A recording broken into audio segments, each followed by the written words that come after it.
जय गुरुदेव। परम पूज्य स्वामी जी महाराज के चरणों में कोट कोट प्रणाम। आप सभी प्रेमी भाई बंधुओं सबको सादर जय गुरुदेव। आज का ये सत्संग है कि मन कितना ताकतवर है। आपको मालूम है कि सारा खेल मन का ही तो है, और जिसने मन को अपने बस में कर लिया वो तो अपना काम बना लिया, और जिसने अपने मन को बस में नहीं किया वह कभी भी अपना काम बना नहीं सकता है। चाहे कोई जोगी हो, जति हो, तपी हो, सन्यासी हो, राजा हो, रंक हो, फकीर हो, कोई भी हो, यदि मन को किसी ने बस में नहीं किया तो उसके काम में कोई उन्नत होने वाली नहीं है। वह साधन भजन एक कहो जीवन भर करता रहे, उसका काम बनने वाला नहीं है। क्यों कि एक क्षण में यह मन गिराता है, एक क्षण में यह गिराता है मन। कहे यह मन बड़ा लबार है, कहे करे कछुआन। यह मन बड़ा लबार है, कहे करे कछुआन। भय बस होता दीन कुछ, बिनु भय चाहत मान। का यह मन उस जोकार की तरह है जो नाच में जोकार नहीं होते, जो भी वो कहते चले जाते हैं। इसी तरीके से ये मन है, कुछ भी कहता जाएगा, बकता जाएगा। इसके बातों पर दिया भरोसा कर लिए तो फिर तो सब काम बने गया है, क्योंकि एक क्षण ये मन रुकने वाला नहीं है। महात्मा कहते हैं कि मन की तरंग कैसे उड़ती है। छिन में हारी तरंग उठे, छिन में हारी तरंग उठे। छिन में धन खो जाए लोग लुगाई, छिन में बहु जोग बैराग कथय। छिन में काम क्रोध है को मारन धाई। पलटू कपटी मन चोट करे, हम भागी बचे गुरु की शरनाई।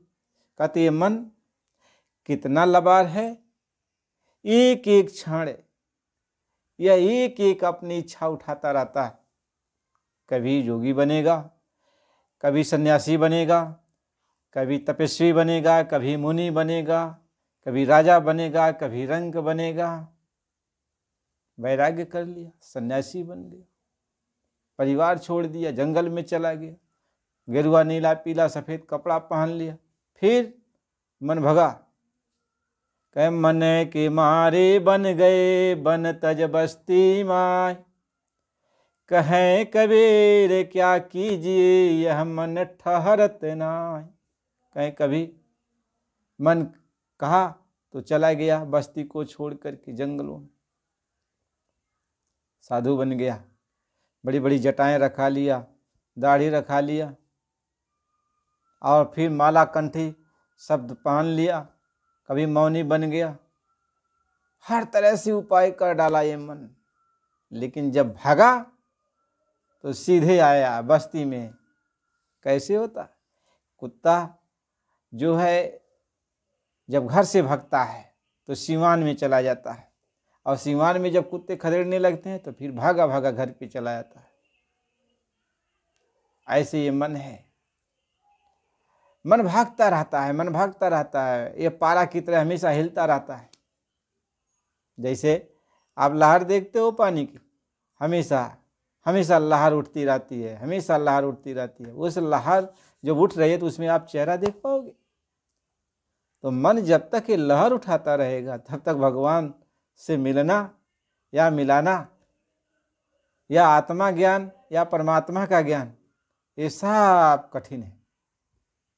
सारे ज्ञान के पहले, जितने भी ज्ञान हैं, सारे ज्ञान के पहले आपको इस काम को करना है, मन को रोकना है। और मन को आप नहीं रोकोगे तो कोई काम होने वाला नहीं है। कहीं बड़े बड़े लोग गए लेकिन सबकी तपस्या भंग कर दिया। कहे श्रृंगी को भृंगी करी डाला, श्रृंगी को भृंगी करी डाला, नारद के पीछे पड़ गए पछाड़।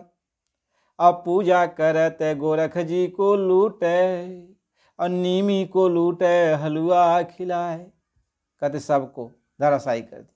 अरे पराशर मुनि 60,000 वर्ष तपस्या करके लौट रहे थे। आप जानते हो सतयुग में 1 लाख वर्ष की उम्र होती, वो 60,000 वर्ष तक तपस्या ही की। जब वापिस आए तो नदी पे जो है मछोदरी कन्या के रूप रंग को देख के मोहित हो गए। लूट लिया, मन ने लूट लिया। सबको नचाया, नारद को नचा दिया। जब नारद को नचाया, नारद तपस्या किए, और तपस्या किए तो कामदेव उनके पास आए, और कामदेव ने बहुत प्रयास किया, लेकिन नारद की तपस्या भंग नहीं हुई। तब तक नारद जी अब इसके अहंकार में आ गए कि हमने काम को वश में कर लिया, हमने काम को वश में कर लिया। इसके बाद ये नारद जी चले गए ब्रह्मा जी के पास। तो ब्रह्मा जी कहें अरे भाई नारद, अरे नारद जी तो उनके पुत्र थे, तो नारद को समझाने लगे कि बहुत अच्छी बात है, तुमने काम को वश में कर लिया, बहुत अच्छी बात है। तो इसके बाद नारद ब्रह्मा जी ने कहा अरे ये बात तुम जो है विष्णु जी से और शिव जी से मत कहना, अब इनके कहाँ पेट में पचने वाला। बस ये चले गए भगवान शिव के पास, और भगवान शिव से भी यही बात कह दी कि हमने काम को वश में कर लिया, काम को वश में कर लिया। भगवान शिव भी हंसने लगे। उन्होंने कहा अच्छा ठीक है, अच्छी बात है, लेकिन यह है कि विष्णु जी से न जाके कहना। बस वो कहाँ मानने वाले, भगवान विष्णु के पास भी चले गए। तो भगवान विष्णु कहे अरे नारद, तू मेरा भजन करता है, तू हमेशा याद करता है, तो तुझको कहाँ माया सताएगी, तुझको कहाँ काम सताएगा। लेकिन भगवान ने सोचा इसके अंदर अहंकार आ गया है, अब इस अहंकार को तोड़ना चाहिए, इस अहंकार को तोड़ना चाहिए।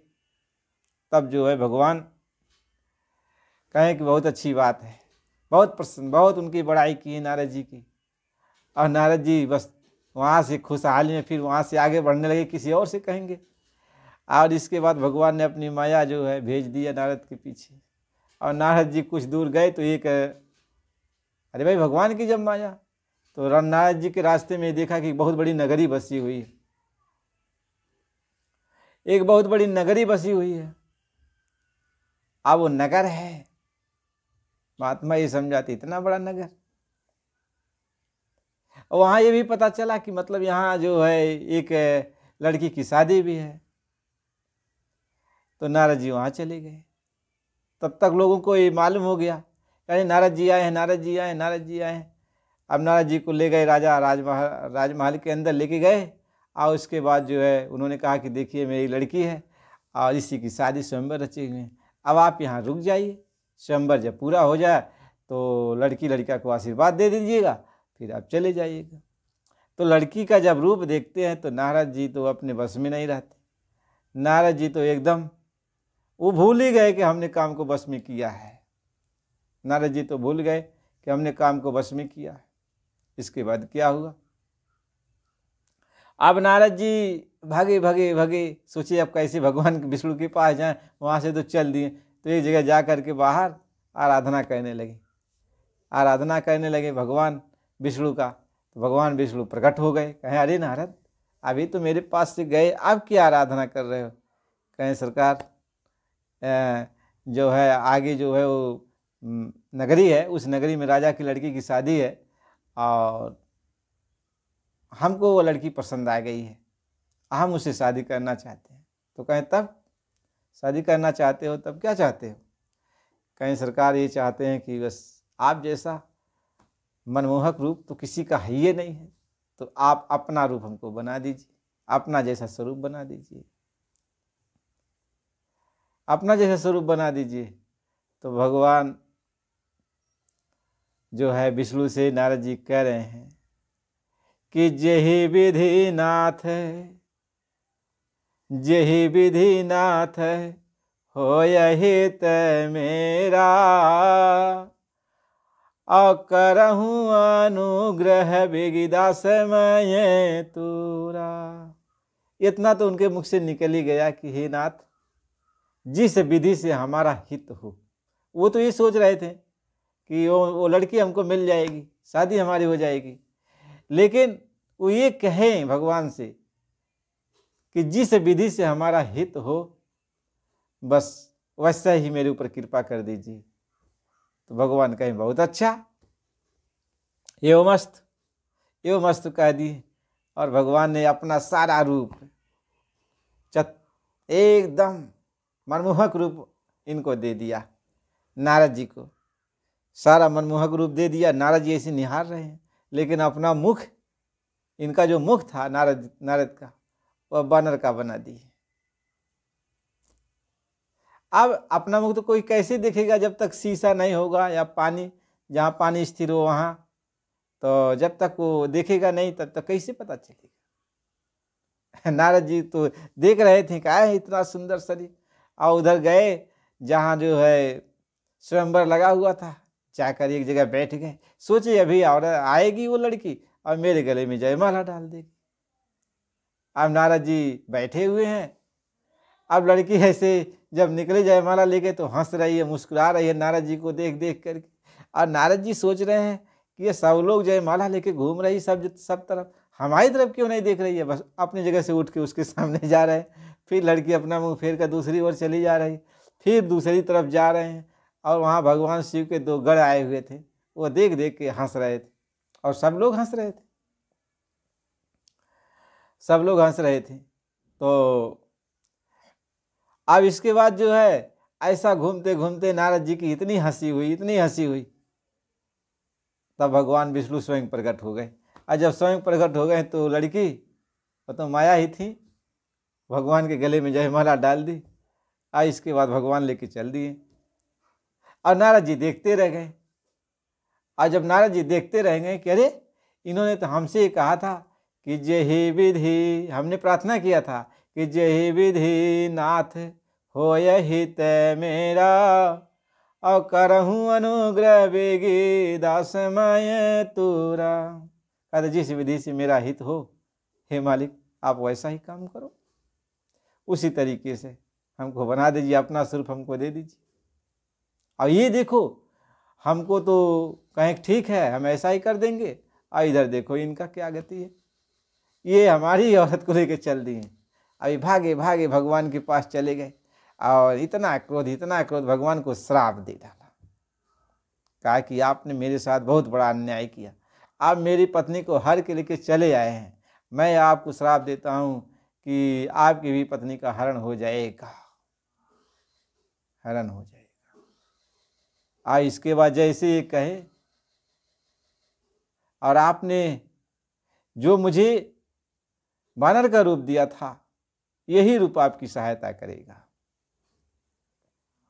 यही रूप आपकी सहायता करेगा। तो भगवान मुस्कुरा दी, और जैसे मुस्कुरा दिए तैसे माया हट गई। और जब माया हट गई तो नारद को होश हुई, ये मैंने क्या कर डाला, भगवान को ही बुरा भला कह दिया, भगवान को ही श्राप दे डाला। भगवान के चरणों में गिर के नारद जी रोने लगे, तड़पने लगे, पछताने लगे। तो भगवान ने कहा, अरे नारद, ये माया है, इस सबको नचाती है, तुम पछताओ मत, तुम पछताओ मत, मैं तुम्हारे वचन को सत्य करने के लिए अवतार लूंगा, अवतार लूंगा। और तुम्हारा ये जो है आशीर्वाद है कि बानर मेरी सहायता करेंगे, तो यह भी वचन तुम्हारा सत्य होगा, सत्य होगा। नारद जी बहुत रोए, बहुत पछताए। तो वही महात्मा समझाते हैं कि ये मन किसी को छोड़ा नहीं, बड़े बड़े की हस्ती को मिटा दिया, बड़े बड़े को धराशायी कर दिया।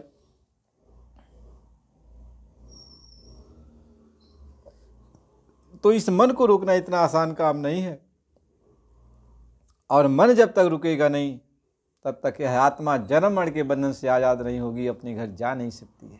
सभी लोग तो कहते हैं ये साधना करो, ये साधना करो, ये साधना करो, ये साधना करो, लेकिन कोई ये नहीं कहता मन को कैसे रोका जाए। मन को रोको, पहले मन को रोको। अब आप हठ योग करोगे तो हठ योग क्या है, शरीर को तपाओगे, शरीर को जो है कष्ट दोगे। तो शरीर तो एक बाबी है, एक घोंसला है, इसमें मन है। तो शरीर को पीटोगे तो मन को पीट नहीं पाओगे ना, तो मन तो उसमें पड़ा रहेगा। चोट तो शरीर को लगेगी ना, इस मन को नहीं लगती है ना। जब तक चोट शरीर को लगी है, मन चिपका हुआ है, छोटा बना हुआ है। लेकिन जब शरीर का दर्द खत्म हो गया, शरीर को तड़पाना बंद कर दिया, फिर मन निकल गया उसी में से। कैसे होता है, कहें बाबी कूटे बावरे और सांप न मारा जाए, अब बाबी किसी को ना डसे, सर्प सबन को खाए। तो बाबी किसी को डरती है, डसती है? नहीं डसती है ना। लेकिन सांप जब निकलेगा तो डस लेगा। तो मन एक नाग है, एक सांप है, जो इस बाबी यानी इस घोंसले में, इस मानव तन में जो ये मन बैठा हुआ है, ये बहुत बड़ा अजगर नाग है। यह जब भी चाहता अपना फन काट देता और डंक मार देता है। ये मन लूट लेता है। ये मन है, ये मन है। बड़े बड़े लोग मन को रोकने के लिए उतावले हुए कि मन को रोकेंगे, मन को रोकेंगे, मन को रोकेंगे। लेकिन कहीं कोटि जतन से मन ना माने। करोड़ों जतन करने के बाद भी मन नहीं रुकता। लोग नाना प्रकार के उपाय कर डालें, फिर भी मन नहीं रुकता।